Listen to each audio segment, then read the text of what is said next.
demokrasi liberal adalah sistem politik yang mengutamakan partisipasi aktif dan kedaulatan rakyat dengan menempatkan kalangan sipil sebagai pelaksana kedaulatan rakyat dan pemerintah.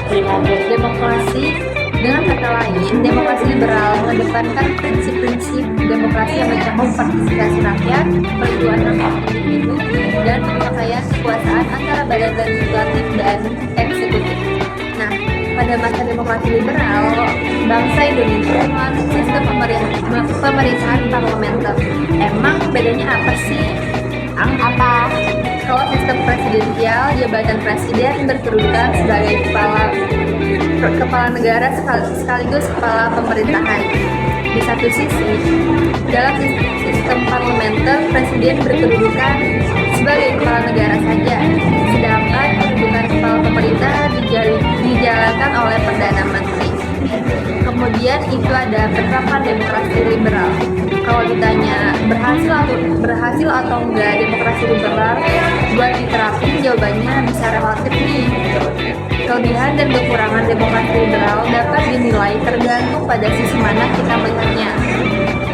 Sistem demokrasi liberal ditetapkan di Indonesia pada tahun 1945 sampai dengan 1959. Indonesia menganut sistem demokrasi liberal setelah dikeluarkannya Maklumat Pemerintah 3 pada 3 November 1945.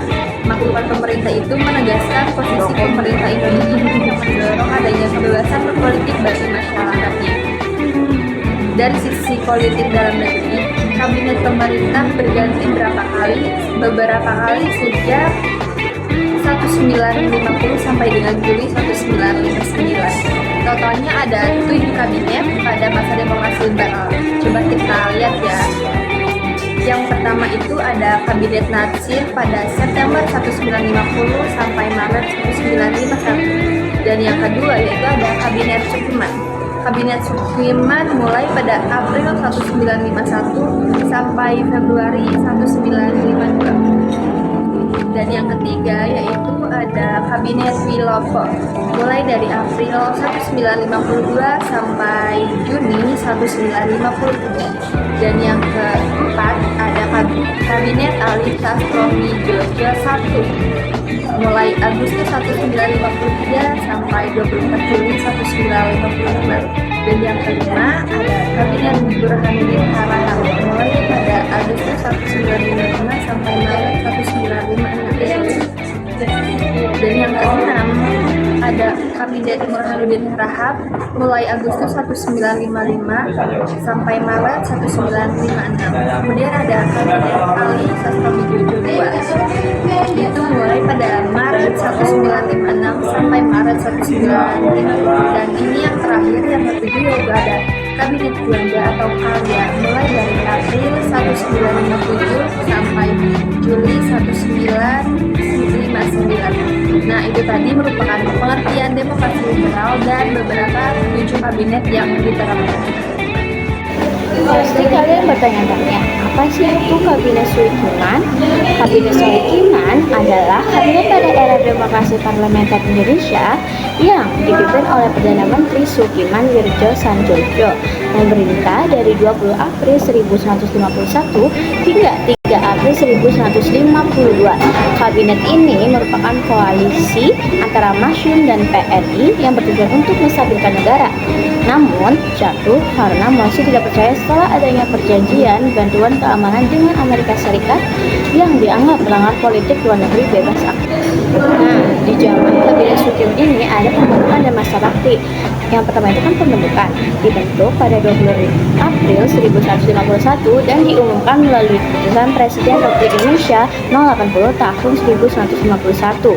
Yang kedua itu masa bakti, bertugas dari 27 April 1951 hingga 3 April 1952 dengan masa kerja yang relatif singkat yaitu kurang dari 1 tahun. Nah, ada program kerja Kabinet Sukiman. Yang pertama itu keamanan dan ketentraman, menjamin menjamin keamanan serta ketentraman rakyat. Yang kedua, kemakmuran rakyat, mengusahakan kemakmuran rakyat yang memperbarui hukum agraria untuk kepentingan petani. Yang ketiga, pemilihan umum, mempercepat persiapan pemilihan umum. Yang keempat, Irian Barat, menjalankan politik luar negeri bebas aktif serta memperjuangkan Irian Barat masuk ke wilayah Indonesia. Yang kelima, perburuhan, menyiapkan undang-undang pengakuan serikat buruh, perjanjian kerjasama, penetapan upah minimum, dan penyelesaian pertikaian buruh. Dan yang terakhir, yang keenam, pendidikan dan perusahaan kecil, memajukan perusahaan kecil, memperluas kaum buruh, dan memperluas pendidikan ke seluruh pelosok negeri. Nah, ada penyebab jatuhnya kemiskinan nih. Yang pertama itu politik luar negeri pro-barat, pemberian bantuan keamanan dari Amerika Serikat melalui program Mutual Security AAC atau MSA dianggap melanggar prinsip politik luar negeri bebas aktif Indonesia. Yang kedua itu ada mosi tidak percaya. Hal ini menyebabkan timbulnya mosi tidak percaya dari anggota PNI yang dianggap kabinet memihak blok barat selama Perang Dingin. Yang ketiga, ketidakpuasan internal. Terdapat ketidakpuasan di dalam partai koalisasi sendiri serta ketidakharmonisan dengan militer. Nah, itu dia tadi penjelasan dari kita.